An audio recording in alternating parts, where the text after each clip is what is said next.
Hey there, Mr. High-powered Netflix executive guy. Hello there, my young writer friend.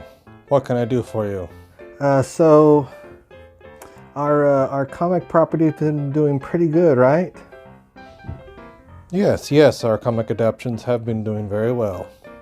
Yeah, and you remember how you said that if all the comic books that I suggested to you did pretty good, that I could pick one that I really wanted to do? Yes, you always do seem to pick new and unique and hip things. So what new project do you want to adapt now? Well, it's actually from 1994. 1994? Isn't that a bit too long ago? Yes, but I promise it'll be relevant. Okay, let's hear it. So basically I have two words for you. Warrior Nun. What? Oh, sorry. What I said was Warrior Nun. No, I heard what you said. I just... what now? Oh, no. It's really cool. Here, I brought you a sample.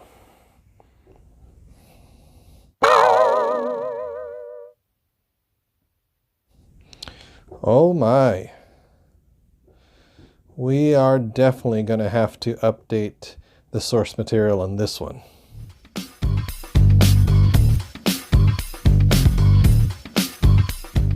Sponsored by Local Touch Online, a free online magazine that has an exclusive article by Pop Culture Geekery every month.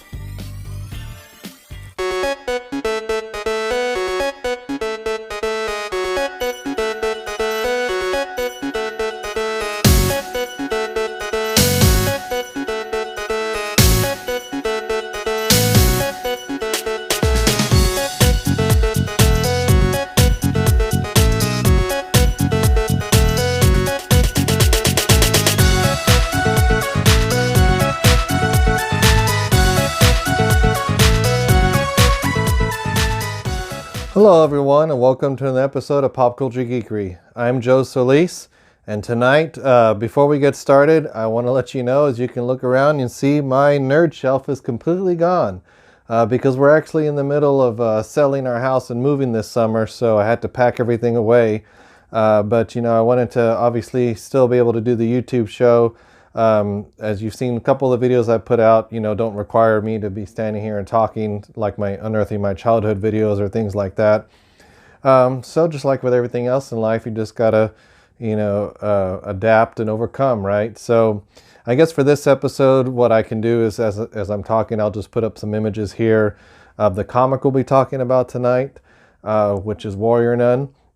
And also, since we're gonna be talking about, heaven and hell, I brought the Blues Brothers with me since we're going to be on a mission from Gad. If you haven't seen that movie, go back and watch it. So, Warrior Nun. As you saw in the skit, so let me take you back to 1994. In some random wizard magazine, which was how we used to get our comic news back then before the internet, I came across this image right here. And as most 16-year-old boys would, I had the expected reaction, which was... Whoa. Now, Warrior Nun Areala came out when I was still in my early days of collecting. I'd only been collecting, seriously collecting, for a couple of years at that point. But basically, the thing about this comic, it was it just showed me that with comics, you can just do whatever you want, basically. I mean, if you can think of it and put it on the page and publish it, people can just get real creative. And that was the thing about this comic. I mean, I never got a chance to pick up an issue. I don't even think I ever saw it on the shelf or anything, honestly, which is crazy because in doing my research, I realized that, first off, it's created by Ben Dunn, who's actually one of the co-founders of Antarctic Press, which is just 45 minutes south of where we live, down in San Antonio. So, I'm pretty sure I've seen those guys at conventions here in Texas a couple of times, and I've seen some of their other works. I just never held one of these comics in my hands. There's been several miniseries for it over the years, which is what most small publishers do. It's a smart practice, just to put out your creations in little chunks. There's also been some crossovers with other characters. The newest miniseries actually came out this past January. It's called Warrior Nun Dora. And no, not that Dora. But it's out there right now if you want to check it out. It was actually released with a tagline talking about the Netflix series. But yeah, so this character has been around for 26 years at this point. And so you want to talk about, creators that are persistent in trying to get their creations out into their media. So kudos to the creative team on that. So there's going to be no spoilers. Just going to talk about real basic stuff. Because the thing is, guys, first of all, I just barely missed this. Like about a month ago, I saw somebody posted it was coming to Netflix. I don't know how I missed it. I'm usually pretty good about keeping track of all this stuff. But I was like, okay, great. At this point, all I can really expect is to be entertained. And that's exactly what I was with this show. I was completely entertained. Because one thing you got to understand about me, between me and my wife, she's the binge watcher, not me. Even if I really like a show, it's just my nature. It's hard for me to just sit there, for a long time. This one is 10 episodes. Came out last Thursday, so pretty much have been working on finishing them over the weekend.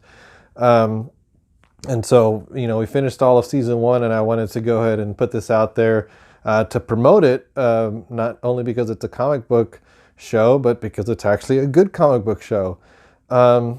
So basically, the main role is played by a newcomer, a Portuguese actress named Alba Baptista. She plays Ava, who, as far as I could tell, in my research, I didn't find a character from the comics by that name, but I could have missed it. But basically, in the show, she's a quadriplegic who is unwillingly given the power of the halo. And the halo is this artifact that basically gives the warrior nun of each generation her powers. So it's got some really cool lore like that. It's heavily based on the Catholic side of Christianity, which to me kind of has its own lore. A lot of what you've seen, like in like The Exorcist, dealing with exorcism, that's a Catholic thing, and the Vatican plays heavily into this story. Basically, I guess the way I would describe it is kind of like, it's got a lot of the show Supernatural, with definitely some Buffy the Vampire Slayer thrown in there, with just a hint of The Conjuring. So there's some great characters. You saw some of them there in that opening intro that we showed. Some of these are from the comics. I did look these up. We have the character of Shotgun Mary. We have Sister Lilith. We have Sister Shannon Masters, who was actually the character that was featured in the first Warrior Nun comic. The name Areala is used in the show. She's actually mentioned as the first warrior nun, so they do a good job of kind of building the history in the show as you go along, because Ava is kind of like the every character. Like she falls into these circumstances pretty much against her will. So as she's discovering these supernatural things that are happening to her, she's still kind of skeptical about it, and she's not a believer. So it's interesting to see the events unfold from her point of view. Another character that they had in the comics I found was named Julius Salvius. But here they changed the character to a female, Jillian Salvius. And her part in the story is she's basically a scientist that's building a dimensional porthole that could potentially open a gateway to actual heaven. And a couple of the other characters that I really liked that I couldn't find if they had comic counterparts. You have Sister Beatrice, who's one of my favorites. If you saw her fighting in that opening round, you see why. If not, let me just show more here.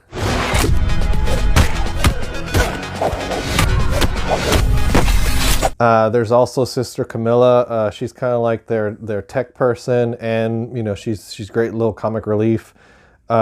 Just a great cast of characters. The only familiar face that I saw was the actor Joaquim del Almeida. He plays Cardinal Duretti, who I will always know him as the villain Bucho from the movie Desperado. And so, I mean, he's one of those actors, you kind of know his face from different movies, but that's the one I always remember him from. And there's a lot of attention to detail in the show, a lot of the design for the nuns, as you saw in the comic. I mean, they just took a traditional nun look and kind of changed it up just a little bit. In the show, they all have more of a black-based look, more of a combat. It's amalgamation of a traditional nun garb with combat garb. Actually, the design for the nuns in this remind me a lot of this particular Jedi from the prequels, and so yeah, it's one of those that makes sense, because they're supposed to be like a covert organization, basically. Some other details they do is they do, for the titles of each episode, they use actual scriptures from the Bible, and I went as far as to look each one up as I watched. And each scripture, you could tell they did their research because the scripture lined up with what happened in the episode. So just little details like that that really made me appreciate the show more.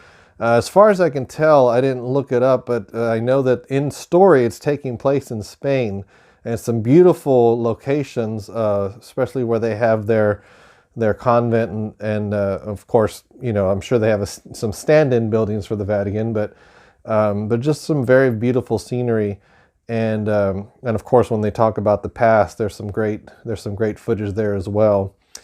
Going back to the main character, Ava, like I said, she's interesting because she's one of those people. She even refers to her powers as superpowers, but she basically has to make the decision of, does she use them for her own selfish gain, or does she actually use them for the purpose that everyone around her is telling her is a God-given purpose, and she doesn't even believe in God, So it's a very interesting dynamic, and I think that's part of what helped the show, is that as these things are happening to her, she's questioning them, and so you're kind of there with her, while the other characters who have been dealing with this supernatural stuff forever, it doesn't even faze them. So anyway, all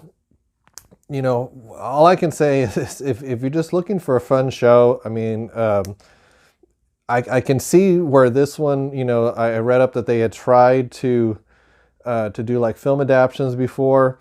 I could see that if they had done this as a 2-hour film, it probably would have been one of those movies that just didn't do very well, because this 10 episodes really does help with the character development.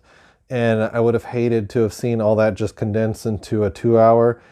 And the only thing I will say, though, if I had any negatives about it, it does end on a cliffhanger, which to me, for any new show, is kind of gutsy, because you don't really know if you're going to be renewed for season 2. But I really hope this one is, because, again, I just really enjoyed it. All I wanted to do is be entertained, and I was. So that's why I wanted to go ahead and do this video. I'm probably going to wrap it up here. I didn't want to make it too long. But if you're looking for something good to stream on Netflix, something different, something out there, when people ask you at the office on Monday, what did you watch? Warrior Nun. What? It's just in the name. It's like, you can't take it seriously. It's just meant to be fun and entertaining, and it is. So anyway, guys, that's all I wanted to say about that show. So again, with all the changes that are happening here in our personal lives over the summer, I do want to keep putting videos out. After this video comes out, we'll actually have 10 videos left before we hit 100. So that's going to be something I'd really like to hit by the end of the summer. So we have a lot of things coming down the pipe. So again, if you haven't subscribed, please subscribe, and also hit the bell notification, because that lets you know when we have a new video, because I've had a lot of people tell me they're not finding out when the new videos are out.